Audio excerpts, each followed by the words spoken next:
Discover my best friend was actually my half-sister after a DNA test. Our lives were torn apart by a family secret. Could we ever mend our broken bond? It was a chilly Tuesday morning when the unthinkable happened.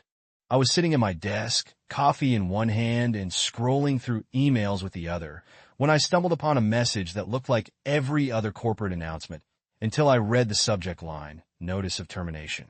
My heart skipped a beat. Surely this had to be a mistake. I opened the email, hoping for some clarification, but the message was blunt and impersonal. We regret to inform you that your employment with Morgan Thompson Group will be terminated effective immediately. Please contact HR for details regarding your separation package. My stomach turned. How could I be laid off? I helped build this company from the ground up. Panic twisted inside me like a knife. Frantically, I fired off a text to Susan. She wasn't just my girlfriend of 5 years. She was a founder too. She'd know what was going on. My message was simple.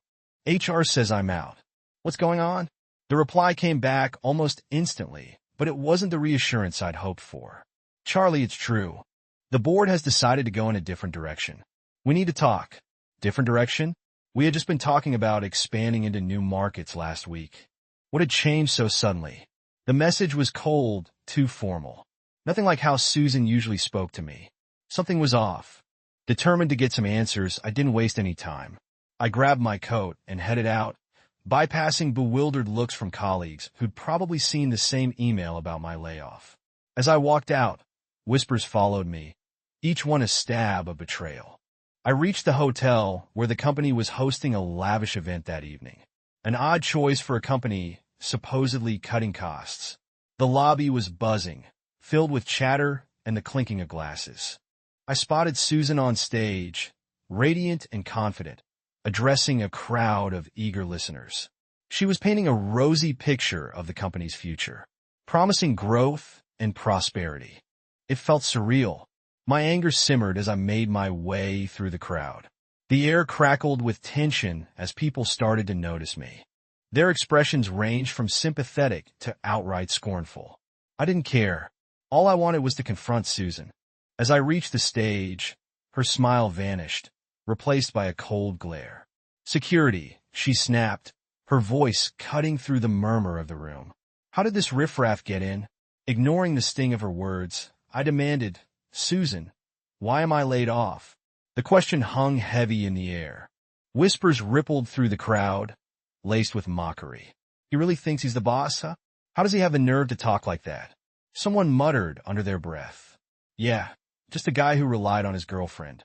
Wearing a suit doesn't make you important. Another voice chimed in. My blood ran cold. I'd always prided myself on keeping a cool head, but this blatant disrespect was infuriating. Susan, aware of the murmurs, spoke in a clipped tone, her words slicing through the tense air. That's right, Charlie. You've been fired, and you are no longer welcome here. Her voice turned steely. As we move towards an IPO, we need to streamline operations. You, unfortunately, are no longer a part of that vision. But everyone else, she continued, her voice taking on a saccharine sweetness. Raises and promotions are coming your way. Cheers erupted from the crowd, a stark contrast to the icy knot forming in my stomach. Security guards, summoned by Susan, started toward me. As I was ushered out, a cowardly kick landed on my leg from behind. A woman's voice, dripping with disdain, echoed in the hallway. Just a freeloader. Good riddance. At least Susan's got brains without him weighing her down. She'll make a fortune. Outside, the winter air was a cold mirror to my own heart. Susan and I had built Morgan Thompson Group from scratch after graduation. I had poured my blood, sweat, and tears into this company. Now, because I lacked shares and held only a facade of power, I was expendable. Laid off from the company I had helped create, there was no way I was leaving without answers. The next morning, the company felt like a stranger's territory. My office, once a space that hummed with my energy, was now occupied by someone else. In the corner, a few boxes awaited me. Inside were my laptop, framed photos, and the remnants of my professional life. Pushing open the door, I found my cousin, Peyton Morgan, lounging in my chair, a smirk playing on his lips. Rough morning, Charlie, he greeted with a mocking lilt. Ignoring him, I strode towards the boxes, my eyes catching the incriminating picture frame he was toying with. The one with me and Susan. "Congratulations on your eviction," he drawled, leaning back in the chair with a theatrical sigh. "Or maybe I should congratulate you on your ex finding a new plaything." His words ignited a spark within me, and before I could stop myself, my fist connected with his jaw. A yelp escaped his lips, followed by a flurry of curses as he clutched his reddening face. Despite the pain, his arrogance remained intact. In fact, he seemed to think this was all I could do, now that I was desperate. "Nice one, Charlie," he sneered. "You got nothing left now. Let's see how you fend with empty pockets." A cold anger settled over me. Someone with nothing to lose has nothing to fear from someone who has everything to protect, I countered, leaving him spluttering in the stolen chair. The whispers that greeted me as I walked through the corridors felt like a swarm of hungry mosquitoes. If they enjoyed gossip so much, maybe I should have fired half of them when I had the chance. I thought bitterly, storming towards Susan's office, kicking the door open with a resounding bang. Susan, startled, whirled around, her face a mask of fury. "What do you think you're doing? Still think you own the place?" I took a deep breath, trying to control the storm brewing within. Now was the time to start taking back what was mine. And it all started here. As I stood there in Susan's office, the anger and shock still pulsing through my veins, I realized that this was more than just a professional betrayal. It was personal. Susan's eyes were cold, a sharp contrast to the warmth they used to hold for me. It felt like I was looking at a stranger. "You don't belong here anymore, Charlie," she said, her voice firm and devoid of emotion. "It's best you leave now." I stormed out, my mind racing. The drive home was a blur, each mile adding to the weight of betrayal that settled like a stone in my stomach. How could Susan do this to me? How could she align with Peyton of all people? And to think, just last week we were talking about wedding plans, about a future together. It didn't make any sense. When I got home, the solitude of my apartment was a stark reminder of the loneliness that awaited me. The walls seemed to close in, suffocating me with the reality of my situation. I was out of a job, out of a relationship, and seemingly out of options. Later that evening, I couldn't shake the need for answers, so I drove back to the hotel. The party was over, but the cleanup crew was still there, moving through the now empty halls like ghosts. I needed to see the betrayal for myself, to understand the full scope of the treachery. Hidden behind a column, I watched as Susan and Peyton exited the ballroom, laughing, their arms linked. The sight was like a punch to the gut. The laughter, the intimacy. It was all too much. They didn't notice me as they headed towards the hotel bar, their smiles too bright, their conversation too light. I followed at a distance, my heart pounding in my chest. I watched as Peyton pulled out a chair for Susan, the gesture so familiar yet so foreign. They ordered drinks, their heads close together, sharing secrets and plans that no longer included me. The bartender handed them their drinks, and as they clinked glasses, Peyton said something that made Susan throw her head back and laugh. That laugh. I loved that laugh. But now it was a sound that would haunt me. The reality of their relationship, of their betrayal, was too much to bear. I left the hotel, the images of their togetherness burning in my mind, fueling a fire of resolve within me. They thought they could crush me, leave me with nothing. They were wrong. Over the next few days, the news of my firing spread like wildfire. My phone was inundated with messages from colleagues, some expressing sympathy, others curious about the drama. Among the flood of notifications, one message stood out. It was from a former mentor, someone who had left the company a year ago due to similar shady dealings. His words were a cold comfort. The snakes showed their true colors in the end. "Keep your head up, Charlie." As I pondered my next moves, the reality of my situation began to sink in. Susan and Peyton were not just content with taking my job and my dignity. They were aiming for total destruction. Peyton, now officially my ex-cousin as far as I was concerned, had always been envious of my position at the company. And Susan, it seemed, had her sights set on more than just professional success. She wanted power, and Peyton was her ticket to it. The bitterness of the situation was overwhelming, but it also served as a catalyst. I was down, but not out. If they wanted a war, I would give them one, but not on their terms. I needed a plan, a way to turn the tables and come back stronger. In the midst of this turmoil, an unexpected call came. It was from another industry contact, someone who had heard through the grapevine about my departure. "Heard you're free these days," he said, a hint of opportunity in his voice. "Let's meet up. I might have something that could interest you." Grasping at this lifeline, I agreed to meet. Perhaps this was the break I needed, a chance to rebuild from the ashes of my former life. The meeting was set at a quiet cafe, away from the prying eyes of the corporate world. My contact, Mr. Harrison, was already there nursing a coffee. He greeted me with a firm handshake and a sympathetic nod. "Rough deal you got there at Morgan Thompson," he began, his voice low. "But maybe it's a blessing in disguise. I'm starting a new venture, and I need someone with your expertise. Interested?" The offer was like a breath of fresh air, a chance to start anew. We talked for hours, hashing out details, planning strategies. By the end of the conversation, I had a new job, a new purpose. I was going to build something even bigger and better than what I had at Morgan Thompson. And this time, I would be in charge, with no Susans or Peytons to stab me in the back. As I left the cafe, a plan forming in my mind, I felt a renewed sense of purpose. Susan and Peyton had made a grave mistake in underestimating me. They had taken my job and tried to take my dignity, but they couldn't take my spirit or my resolve. They thought they'd crushed me, left me with nothing. They were wrong. Now I was back to claim everything they thought they had stolen. The company, the power, the revenge. And it all started with this new opportunity, this new beginning. As the sun set over the city, casting long shadows down the bustling streets, I felt the weight of the past days lift slightly. The battle was just beginning, and I was ready. After securing a new venture that promised a fresh start, I drove back to my apartment feeling a mix of relief and unresolved anger.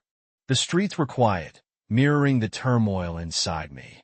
A turmoil that wasn't just about losing a job or a girlfriend, but about betrayal from those I trusted most. Back at my place, the silence was deafening.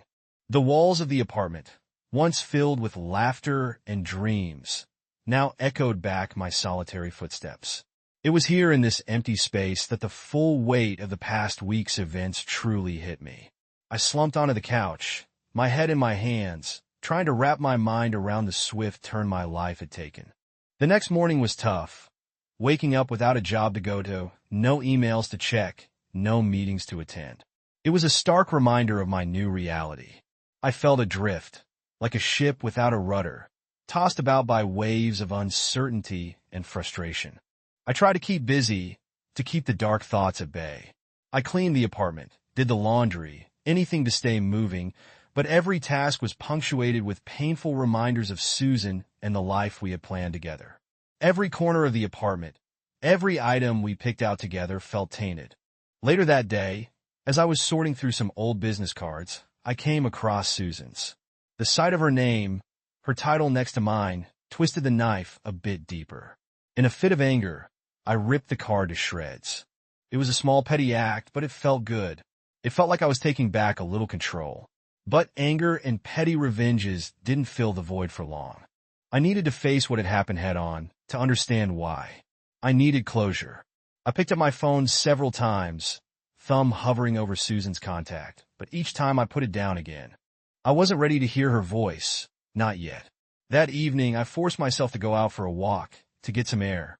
The city was bustling around me. Life moving forward unabated, couples walked hand in hand. People laughed. The world kept turning. It felt unjust. How could everything just carry on when my world had stopped?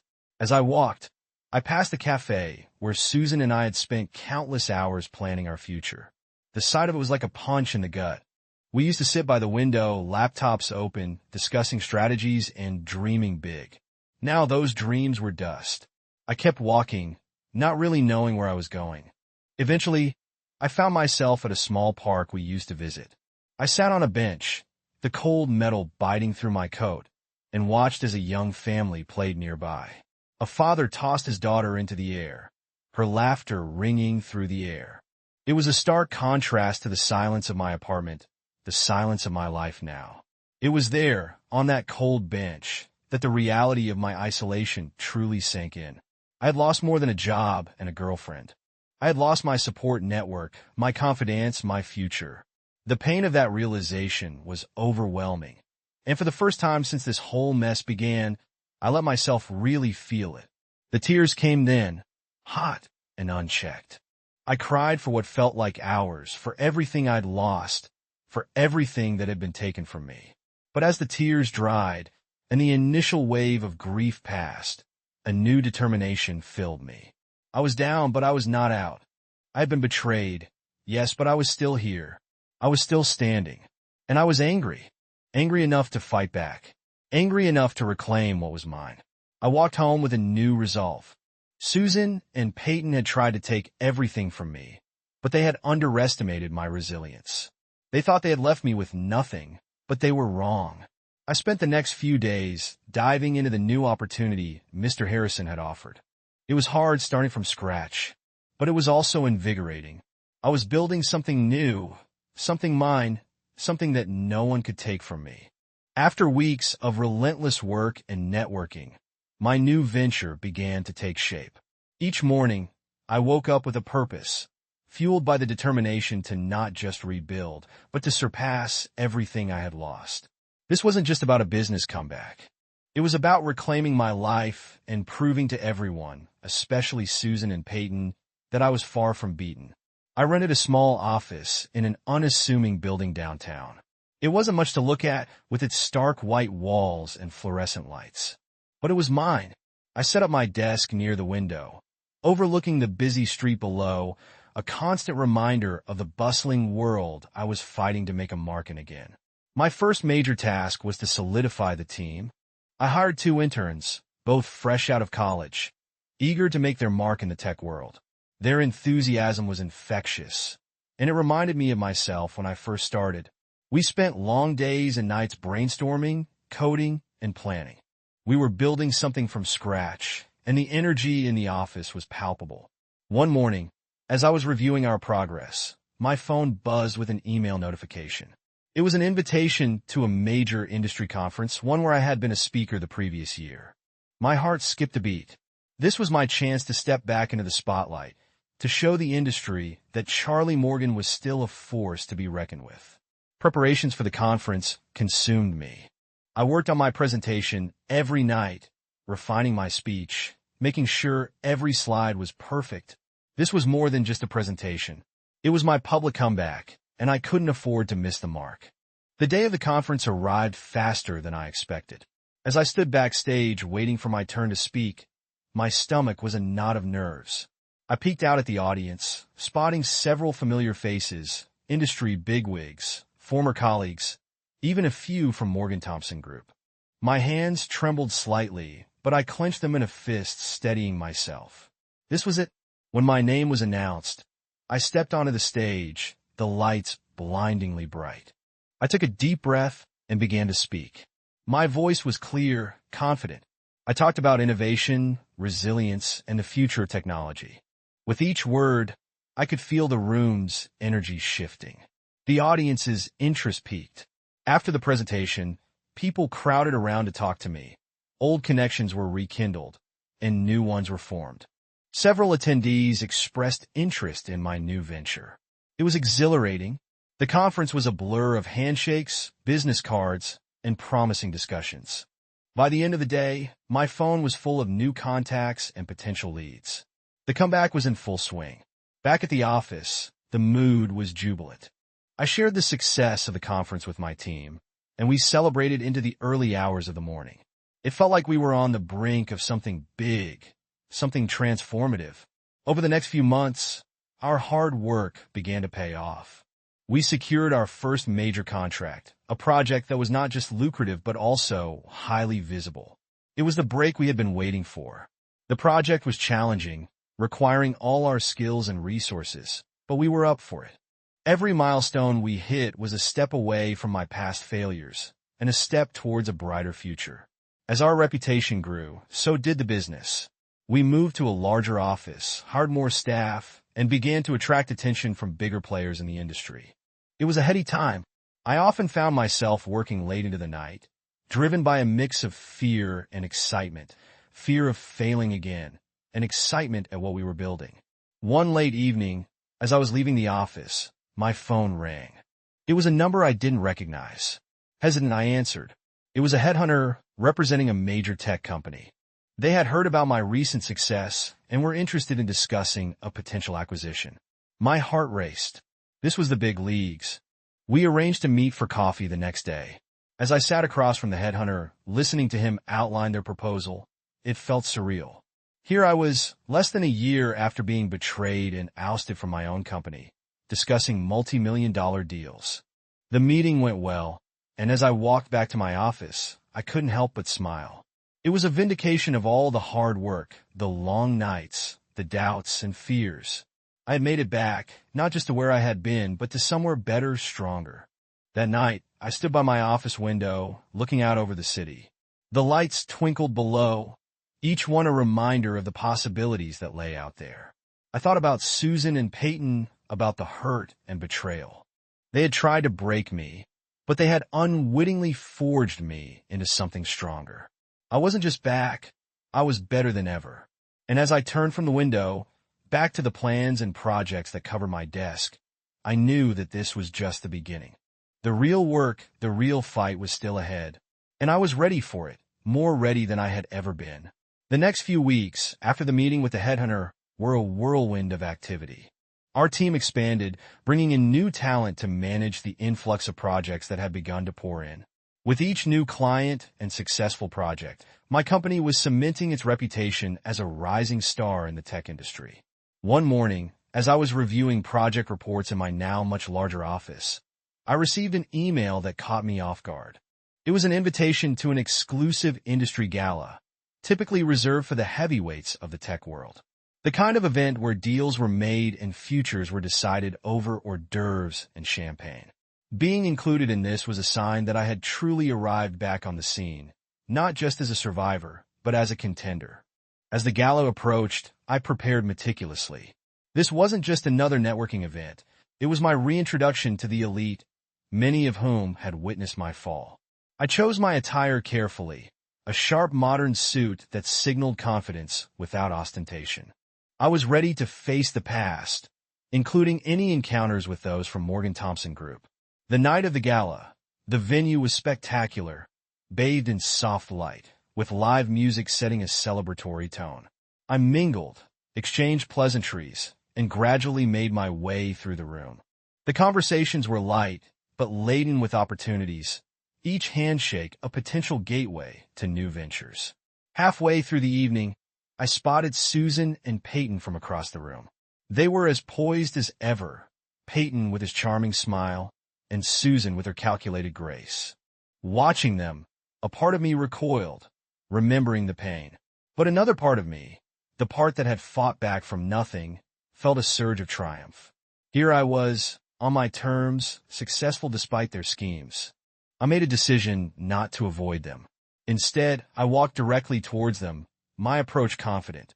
Their smiles faltered slightly as I neared, a clear sign they hadn't expected to see me in such a place, at least not so soon. "Charlie," Susan greeted, her voice neutral, but her eyes wary. "Peyton," I nodded, offering my hand, which he shook after a brief hesitation. "You look well," Peyton managed, his tone attempting casual friendliness. "I feel well," I replied, my gaze steady. "The new venture is thriving. It's amazing what fresh starts can lead to." Susan's smile tightened. "That's good to hear. We've heard great things." "Thank you," I said, excusing myself with a polite nod before they could extend the conversation. I didn't need their validation, but facing them, seeing the surprise and perhaps a hint of unease in their eyes, felt like a small victory. The rest of the evening passed in a blur of success. I left the gala with a handful of promising business cards and a sense of accomplishment that went beyond the professional. I had faced my past, and I had not just survived, I had thrived. The next day at the office was filled with a buzz of energy. News of my encounter with Susan and Peyton had spread among the team, and it seemed to bolster everyone's spirits. It wasn't just about the business. It was about us as a team, rising from the ashes and proving ourselves. We continued to push forward, and as we did, the scope of our projects grew. We were no longer just a startup. We were a key player in the tech field. Our success caught the eye of several large corporations, leading to talks of partnerships and even acquisition offers. Each offer was considered carefully. I was not about to make any hasty decisions that could lead us back into a scenario like before. This time, I was in control, and I would ensure that whatever decisions were made would benefit not just me, but all those who had trusted me with their careers during this comeback. During one particularly intense negotiation session, I realized how far I had come. I was no longer the naive co-founder for Morgan Thompson Group. I was a seasoned CEO, aware of the pitfalls and potential of big business deals. As summer turned into fall, our company not only survived, but thrived, expanding our reach and doubling our revenue. The feeling of walking into the office, knowing that every decision, every project, every success was a testament to our hard work and resilience, was exhilarating. One particularly crisp fall day, I received a call from an old industry friend who had become a mentor. "Charlie, I just wanted to say, watching you bounce back and then some, it's been nothing short of inspiring," he said. His words made me pause. Yes, I had come back, but more importantly, I had transformed a setback into the foundation for something bigger, something better. As I looked out of my office window, the city sprawled below, bustling and vibrant. I realized that this view, this moment of quiet triumph, wasn't just a personal victory. It was a signal to everyone who had ever doubted or betrayed me. I hadn't just returned to the game, I had changed it. And as the seasons changed, I knew one thing for certain: the best was yet to come. I was not just rebuilding what I had lost.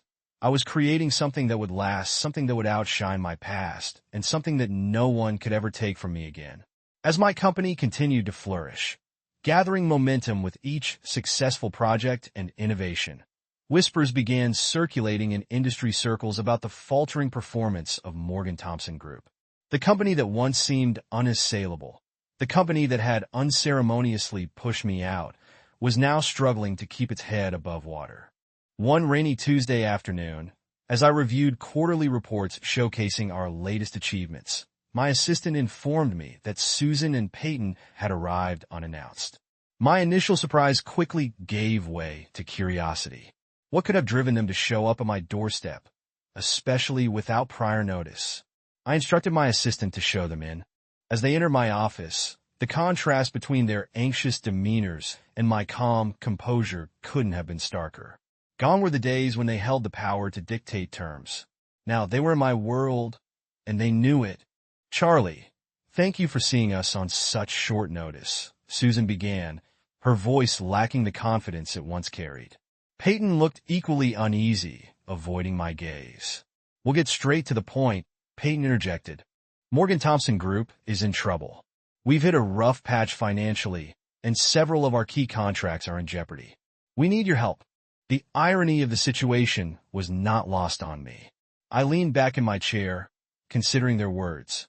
Here they were, the architects of my past downfall, seeking salvation from the very person they had once discarded. "I see," I said slowly, letting the silence hang in the air for a moment. "And what exactly are you asking of me?" "It's simple," Susan replied. "We need an infusion of capital and expertise to stabilize the company. We're hoping you could provide that, maybe even co-manage some of our critical projects." Peyton chimed in. "We wouldn't come to you if we weren't desperate, Charlie. We believe this could be mutually beneficial." Mutually beneficial. The phrase echoed in my mind, a stark reminder of how they had used similar words when they needed my skills but not my presence. I pondered their proposal, the power dynamics now reversed. I took a deep breath and then spoke, my decision clear in my mind. "Susan Peyton, I built my company from the ground up after everything that happened. And now, you expect me to help save yours?" Their faces fell as they realized that this meeting might not go the way they had planned. "I have another idea," I continued, the words measured and deliberate. "Instead of propping up Morgan Thompson Group, I propose that we take over your remaining contracts. Your clients deserve stability and innovation. something you're clearly struggling to provide. The shock on their faces was palpable. Susan tried to interrupt, but I raised my hand to stop her. You need a solution, and I'm offering one.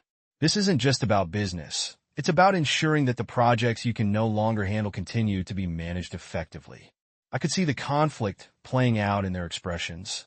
This was not the help they had come for, but it was the only offer they were going to get. We'll need to discuss this, Peyton said after a long pause. Of course, I replied, take all the time you need, but remember, your clients and employees are waiting for a solution. I'm offering a way to ensure they don't suffer because of your mismanagement. As they left my office, a sense of profound satisfaction settled over me. This was not the vengeance of old grudges. This was the assertion of a new order. I had not just survived their betrayal. I had risen above it to a place where I could dictate terms. Over the next few days, negotiations took place. My team and I meticulously reviewed Morgan Thompson Group's contracts, assessing each for viability and fit with our current portfolio. It was a thorough process, ensuring that we only took on projects that would benefit from our intervention. Finally, the agreement was signed. My company would take over several key contracts from Morgan Thompson Group, effectively absorbing much of their operations. The news of the takeover made headlines, a stark depiction of how fortunes had changed. As I watched the news coverage, I felt a sense of closure. This was more than just a business maneuver. It was a symbolic end to the chapter that began with my dismissal. I had not only rebuilt my life, but had also ensured that the narrative of my career was one defined by resilience and strategic prowess. With this move, I had secured not only more business, but also a form of redemption. It was a testament to the fact that in the business world, it's not just about the falls you take, but how you choose to get back up. And now, standing at the helm of my thriving company, I knew that the best response to any setback was undeniable success.